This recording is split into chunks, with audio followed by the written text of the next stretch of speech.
Hello.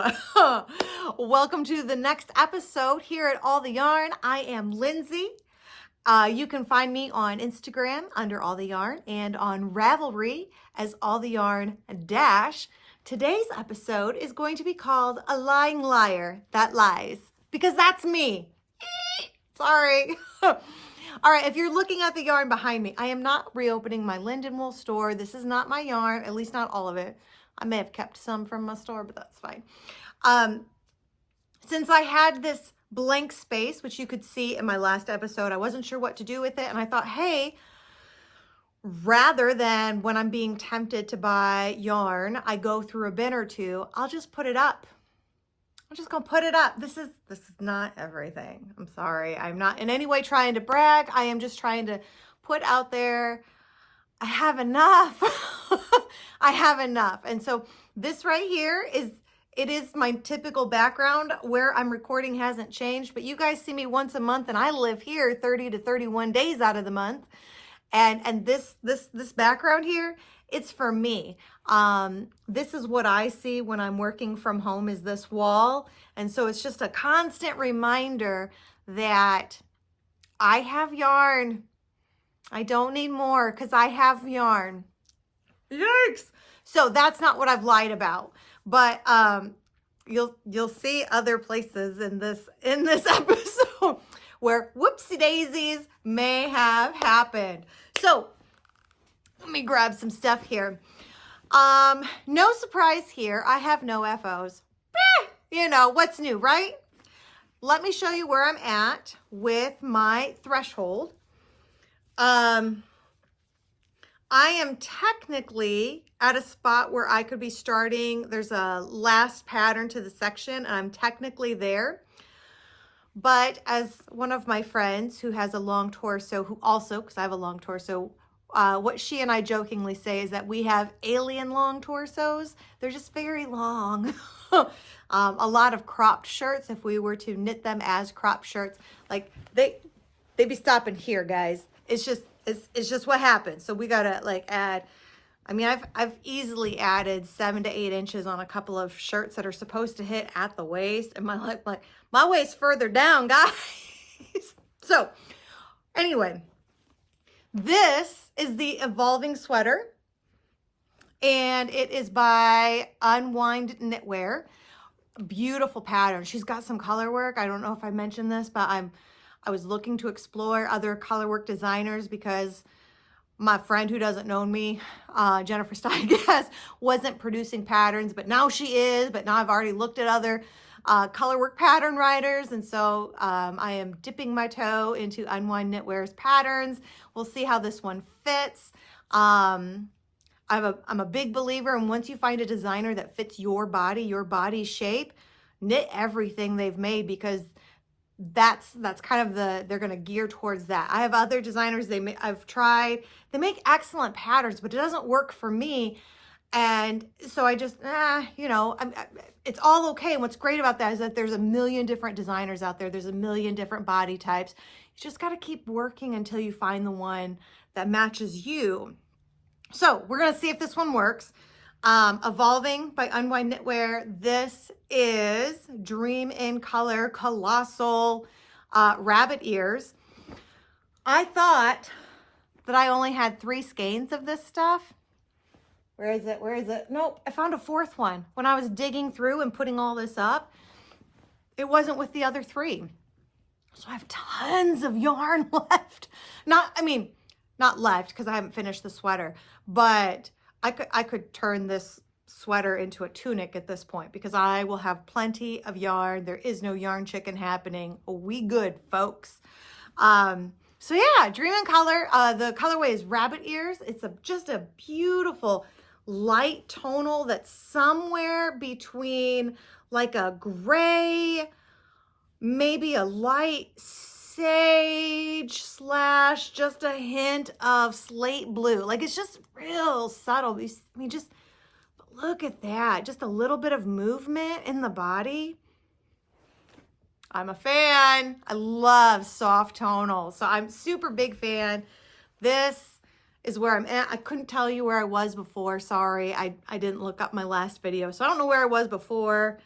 I was gonna grab a progress keeper so I could tell you, like, next month I could be like, hey, this is where we are now. But there, I moved everything, so it's way over there. I can't reach them.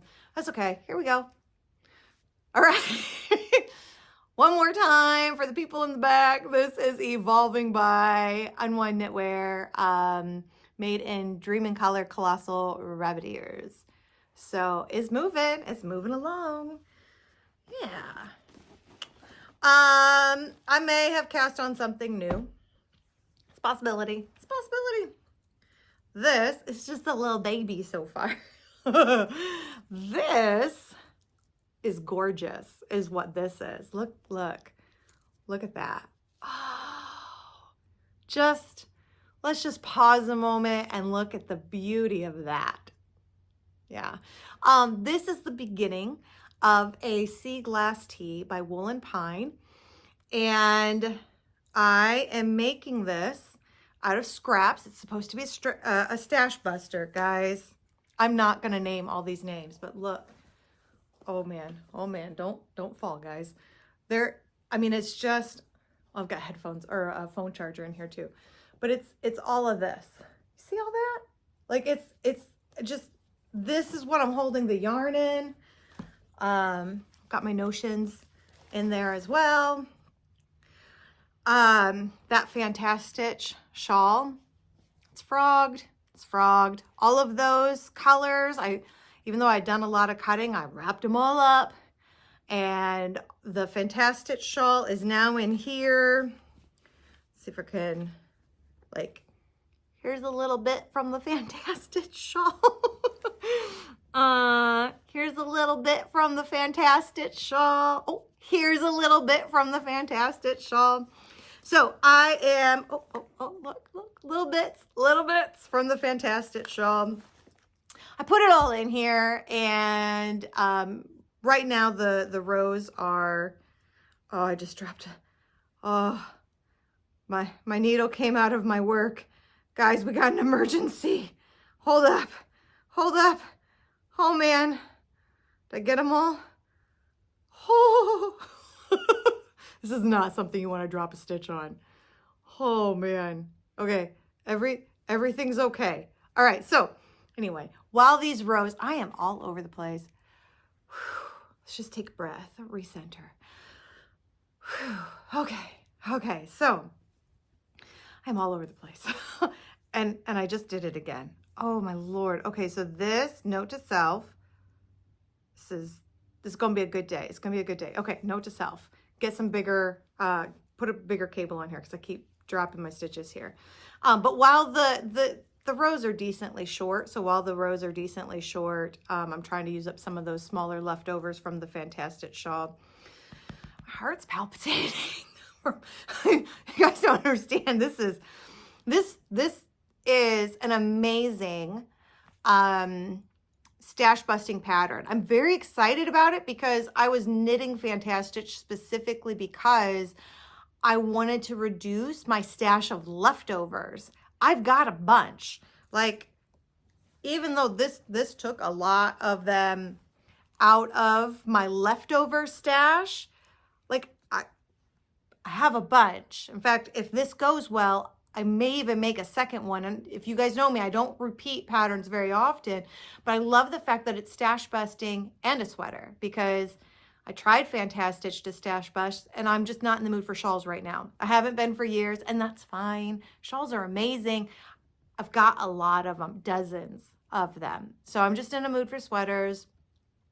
I don't typically like t-shirt sweaters. Like I like knitting t-shirts when it's made out of linen. I don't like it when they're made out of wool. So I am planning on modifying the pattern to incorporate sleeves. So we'll see how that goes. We'll see. And just, you know, I've got enough sweater patterns. I'll just try and figure out from the number of stitches I have to what I need to get to, what's a good decrease pace. But I gotta tell you guys, every single round you cut and add new yarn. So this pattern is not for the faint of heart. Like, I thought I was cutting yarn a lot when I was doing the Fantastic shawl. Every single row you cut yarn and add new stuff. Like, whoo.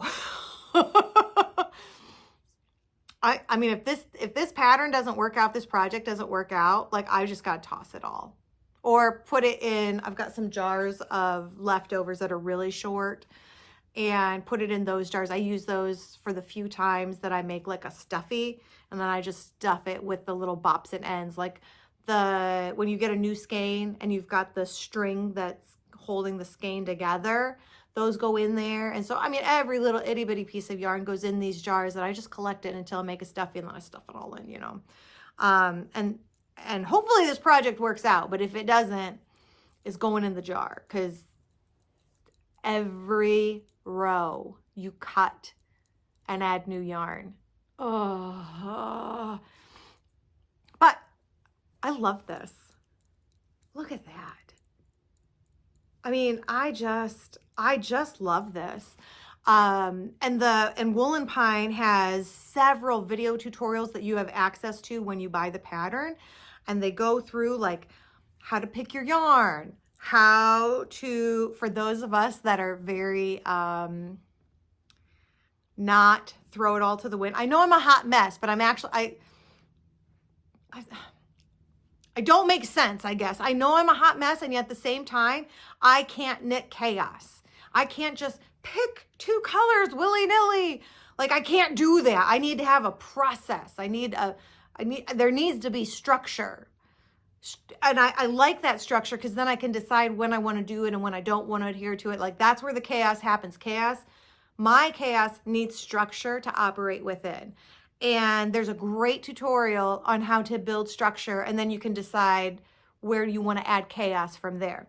So so far, I mean, guys, I'm recommending a pattern off of this much. So take this with a grain of salt, you know, maybe wait a month to see where I'm at in a month to see if I really still recommend this pattern. But as of right now, when it comes to choosing your yarn, choosing how to, you know, do this with your yarn, choosing how to connect your yarns, fabulous video tutorials. And I am not one to normally watch those, but this was a little much for me. And so I watched several of them because I needed help. I needed structure. I loved the idea of this. I know I'm going to love the finished the finished object, but this was intimidating. I'm always intimidated when it's like, oh, just choose your colors at random, because that's not me. I don't have the confidence to do that. Even though I used to dye, I mean, I still dye, but I'm not, you know what I mean? Even though I dye yarn, I do this and I put together, you know, blah, blah, blah. I'm still intimidated by that, guys. I am not an expert knitter, okay? Okay. Y'all, that's it. Seriously, like that's like it. I don't know. Well, I'm recording a little bit early for this month, and I recorded a little bit late for last month, so I didn't have as much time to get any further in anything. Plus I've been a little bit busy about other things, but I just want to like take a time out here, and I want to say thank you to everybody that commented on my last post, because we were talking about stash, and stash is always, it seems like a big, like, hot topic right around this time of year, because, you know, we're making New Year's resolutions and and what are we going to do with all this stash and and hopefully no one felt targeted. Like, it does not impact me, the size of your yarn stash, whether you have no yarn stash because you go out, you buy your yarn for the project, you knit or crochet that project, and then you're done. Or if, you know, you have an entire house plus 3 storage units full of yarn, it doesn't impact me. So anything I'm saying about stash, I'm just talking about myself. I mean, you can take my 2 cents and do with what you want with those, you know, throw that away as well. Or maybe, I'll take that tip and throw away that's fine. It's fine. But I do want to say I really appreciated all of the different comments about stash that were on my last video. And it kind of gave me the courage to do this. And this is not all of my stash. This is the stuff that I know I want to get to first. Let me say it that way, because I've got more that I still really like it. It still sparks joy, to quote Marie Kondo. But it's a lot of my single skein stuff, and I'm not ready to really go back into shawls yet. I'm not really doing hats or mittens or other single skein kinds of projects. There we go. What's the word? So this is not all sweater quantity. Let me first say that. This is not all sweater quantity stuff, but it is a lot of my sweater quantities kind of up towards the top. You guys can't see that stuff. And then some of my, I've got one skein of this or 2 or 3 skeins of this. And I don't know if you guys notice, other than this hot pink that's kind of out of place, there's a little bit of a color scheme going on here, But I just want to say that, whatever your stash is, I just hope that it sparks joy for you guys. This is not overwhelming to me. This actually, I love it. I love that a big portion of my wall right here is built in with my favorite colors and my favorite textures. So this has been really working for me. And I think I did this a couple of days after I last recorded it. So it's been up for a couple of weeks now, and I've really enjoyed that. I know I had a conversation with a couple of people back in December, and we were talking about, how do you store your stash? Like, do you have concerns about the little critters that eat yarn? And it was not a scientific, kind of discussion, but we did talk about the different ways that we all store stash and everything. And I think we just decided it's just luck. There's an element of luck there. This is where my stash was, like my store stuff. And I understand there was a lot more quicker movement with that. It did move. But even then I just, oh God, we're knock on wood, right? There we go. I never had issues with anything, laying eggs or eating it or bugs. It's not an issue. So I feel very confident putting this out, and not confident in, the things that I do. I just think that wherever I live or whatever bugs are eating these things, they just haven't found my house yet. And hopefully, again, knock on wood. Oh, here, you guys can see it. They don't. So this has been really nice for me to kind of have that visual of, this is my stash.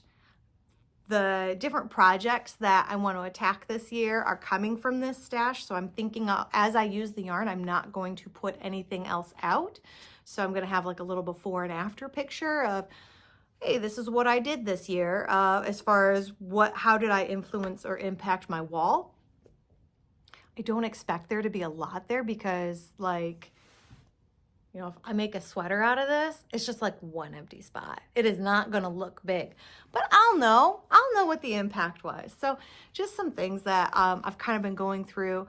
And then another conversation that I had with somebody, and I thought this was kind of interesting, and it's a little bit more personal than how I normally, get with you guys. So if you're just here for knitting and da-da-da-da-da, just turn this off. It's fine. I'm not going to, I don't care. I don't even know. So it doesn't impact my joy. But something I was talking about with somebody was talking to me the other day, and they asked me what 3 possessions, if I could say 3 possessions in my house, what would they be?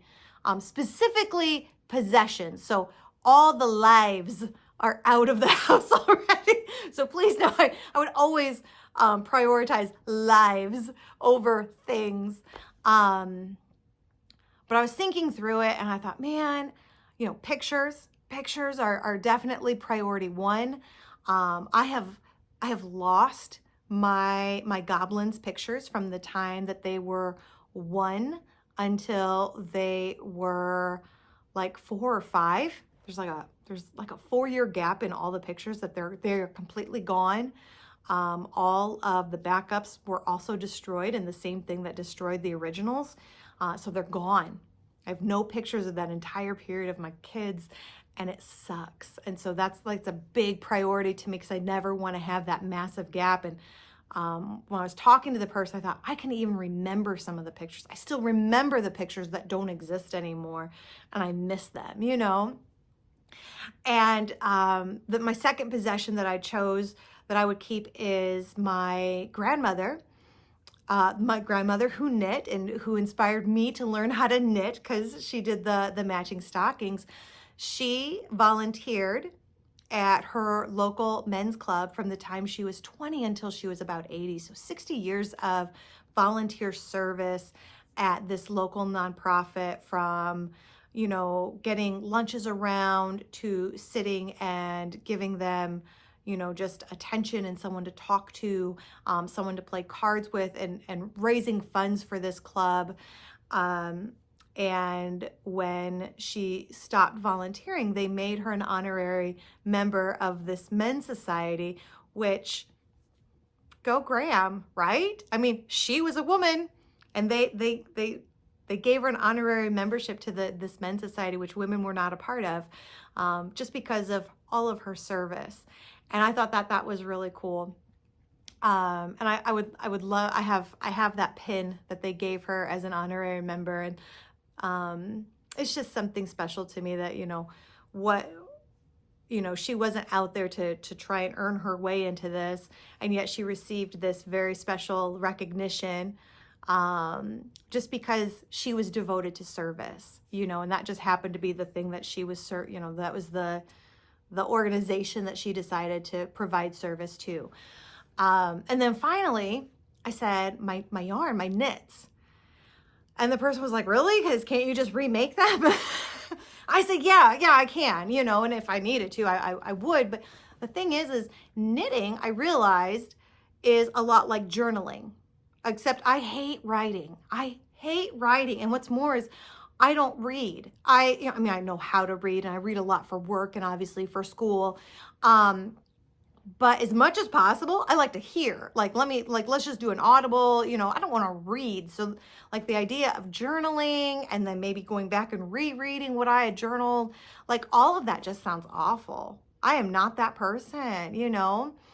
But that doesn't mean I still need some kind of method of getting all the things that I'm feeling and thinking out of me. And I realize that's what knitting does for me, because I can tell you, I remember making this sweater, and I remember the excitement that I was feeling at the time that I was making this sweater. I remember the feelings that I was feeling when I made this sweater. And that's not, I don't have that for every single one of my items, but there are definitely a lot of them, especially if they were around very, really happy or really stressful times. I remember that. And, you know, there are times where I just want to laugh, and I have a shawl that every single time I wear it, it makes me laugh because I know what happened when I was knitting that shawl, and it's hilarious to me even now. And that was many years ago, you know, 6 or 7 years ago. I still remember because it was that funny. And I poured that free spirit and that laughter into that shawl as I was making it. And I remember that every time I wear it. And there's a sweater that I was going through an awful period of time. And there are times when, you know, I don't relive the awful period when I'm wearing that, but I relive, it's okay. It's okay. I went through that and I came out on the other side. And so sometimes I just need that nudge of, it's going to be okay. This too will pass kind of message. And I'll wear that sweater as it's just a reminder that I'm passing through what I'm going through, you know? And so I don't write down my things. I don't, you know, journal those things. I couldn't even tell you when I wear, you know, the different things. Like I couldn't tell you I know what was going on. And if I really need to, I could dig into the dates. So it's not like I even oh, yes, that was April 14th of 2013 none of that. but I remember the circumstances, I remember the feelings, and because of that, if I could only go in and save 3 things from my house after all the lives are out and safe. Pictures, my grandma's pin, and my knits, because that's, I wouldn't want to let go of those feelings. Now, can I reknit them? Yes. So I wouldn't exactly be devastated. But I thought it was very interesting that, not everybody that's in the crafting world understands that, what all can go into the crafting process. Just like when you're journaling, you're using your hands when you're making, and it's just a cool conduit of getting our thoughts and our feelings kind of out. And I don't know about you guys, when I'm stressed, I knit very tightly. I'm getting it out, and it doesn't solve the problem, but it's that outlet, and it's so nice. It's so nice. And so just, I don't know, just a couple of random conversations that I've been having with people over the last month or two about stash and what's joyful about it and how we handle it, and bugs and how they affect stash, and how our crafting helps us just with the day-to-day stuff that we're going through. So I just wanted to share those things. And I'm sorry if this is like a weird episode, because I don't normally do all of that, but it was just some things that were on my mind. I didn't have a lot of knitting to share anyway, and so I thought I would share that instead. So anyway, I'm going to try really hard to get this posted. It's Wednesday. Wednesday, January 23rd, 2024. So again, I'm recording a little bit early because I've got a very busy weekend ahead of me. I try to get these out the last weekend of the month. I'm so inconsistent with that, but that's the goal every month, definitely by the last day of the month, but sometimes we go into the next month. I mean, it just happens. It's fine. Me and deadlines, at least for this is my own set deadline. Works a little different, but, anyway, so it's a little bit earlier. I'm going to try and get this out early because the Sauder Village Fiber Festival is coming up. February 11th, I think. It's that second weekend of February. You'll know the date. Second weekend of February, 2024. There are still some spots open. So if you're getting this, feel free to come and join us. One aspect of that particular fiber retreat is that there is a buy, sell, trade kind of period of time. So if you want to put in some de-stash and maybe try to sell some of your stash to get it out of your system, and maybe pick up some other people's stashes at a discount. It happens, but I highly recommend going. It's a lot of fun. You get to meet some very real crafters and maybe even get introduced to new crafts. Fiber crafts like weaving or spinning or whatnot. I know we all need another hobby, right? I know. But it's still cool to learn about them. You don't have to jump in, and it's up to you on how those fiber retreat fumes affect you. But anyway, sorry. I promised myself I would keep this short. So that's coming up, and we'll see where I am in a month. I should have made some progress, because hopefully I'm obviously going to be at the retreat. So hopefully I spend my time crafting and using my hands and not as much my mouth, but hey, whatever floats your boat, right? It's fine. It's fine. Just come and have a good time, right? Okay. I'm talking fast again. Let's recenter. All right, guys, I'll see you in a month, and I hope you all stay healthy and safe as we continue to work through our winter season here in the Northern Hemisphere. Y'all take care now. Make good decisions. Bye.